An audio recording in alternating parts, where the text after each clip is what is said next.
Chowmein तो सबको पसंद है and these chilli garlic noodles are so delicious. एक बार बनाइए, you will fall in love और बार बार बनाओगे। नूडल्स बनाते टाइम दो चीज़ें बहुत इंपॉर्टेंट होती हैं, how to cook noodles perfectly and second is how to cut veggies perfectly. अब हम 2 प्याज लेंगे, उसे बारीक बारीक काट लेंगे। हमें ये ध्यान रखना है कि प्याज की स्लाइस की जो थिकनेस है वो नूडल्स के बराबर होनी चाहिए। अब हम 2 कैप्सिकम लेंगे, उसे भी हम पतला पतला स्लाइस में काट लेंगे। हमें सारी वेजीज को जूलियन में कट कर लेना है। अब हम 2 गाजर लेंगे, उसे भी हम पतला पतला जूलियन शेप में काट लेंगे।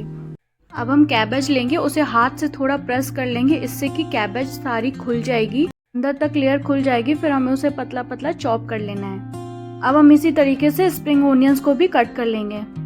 फिर हम गार्लिक, चिली और अदरक लेके उसे भी हम जूलियन शेप में काट लेंगे। हमारी वेजीज सारी कट के रेडी हो चुकी हैं। अब हम स्टार्ट करते हैं नूडल्स को बॉईल करना। हमें नूडल्स उबालते टाइम ये ध्यान रखना है कि पानी हमारा अच्छे से गर्म हो जाए। जब पानी हमारा बॉईल हो जाएगा फिर उसमें हम ऐड करेंगे 1 टेबलस्पून सॉल्ट। अब यहाँ पे नूडल्स डालेंगे। यहाँ पे मैंने 2 पैकेट नूडल्स को ऐड किया है। यहाँ आपको ये ध्यान देना है कि आपको नूडल्स उतने ही पकाने हैं जब तक ये नूडल्स खुल ना जाएं। एक बार अगर आपके नूडल्स खुल जाएं तो आप उसे 2 मिनट के लिए और गैस पे रखें, फिर गैस का फ्लेम ऑफ कर दें। हमें नूडल्स को 80% कुक करना है, वरना ज़्यादा कुक करेंगे तो वो सॉगी हो जाएंगे। फिर हम एक स्ट्रेनर की हेल्प से सारे नूडल्स को छान लेंगे और हमें नूडल्स को अच्छे से ठंडे पानी से वॉश कर लेना है। ठंडे पानी से वॉश करने से हमारे नूडल्स ओवर कुक नहीं होंगे और सॉगी नहीं बनेंगे। अब हम नूडल्स को प्लेट में ट्रांसफ़र करके ऑयल से ग्रीस कर लेंगे। ऑयल लगाने से हमारे नूडल्स चिपकेंगे नहीं एक दूसरे से। हम एक कढ़ाई लेंगे, उसमें 2 बड़े चम्मच तेल डालेंगे। जब ऑयल हमारा अच्छे से गर्म हो जाए फिर हम उसमें ऐड करेंगे चॉप किया हुआ गार्लिक। फिर हम उसमें ऐड करेंगे चॉप किया हुआ चिलीज एंड अदरक। जब हमारा गार्लिक अच्छे से पक जाए फिर हम उसमें ऐड करेंगे चॉप किए हुए ऑनियंस। फिर हम अनियंस को सॉटे कर लेंगे। फिर हम उसमें ऐड करेंगे कैप्सिकम। फिर हम उसमें ऐड करेंगे चॉप की हुई कैरेट को भी अच्छे से सॉटे कर लेंगे। फिर हम उसमें ऐड करेंगे चॉप की हुई कैबेज।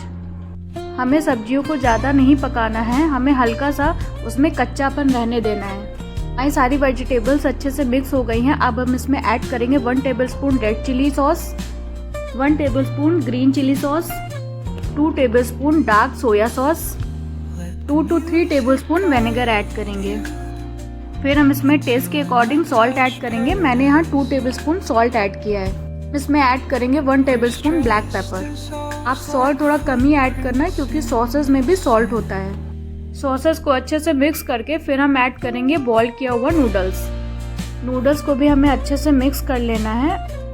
आप चाहे तो नूडल्स को चिमटे की हेल्प से भी अच्छे से मिक्स कर सकते हैं, जैसे कि मैंने किया है। हमारे नूडल्स अच्छे से मिक्स हो गए हैं। अब हम इसमें कटे हुए स्प्रिंग ऑनियंस ऐड करेंगे। अब हम नूडल्स को निकाल के एक बाउल में सर्व करेंगे।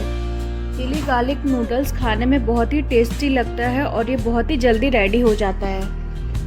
अब हम लास्ट में इसको स्प्रिंग ओनियंस के साथ गार्निश करेंगे। तो आप भी इस डिलीशियस चिली गार्लिक नूडल्स को ट्राई करें। चिली गार्लिक नूडल्स बच्चों और बड़ों दोनों को बहुत पसंद आती है, so do try and enjoy. Thanks for watching this video. Like and subscribe.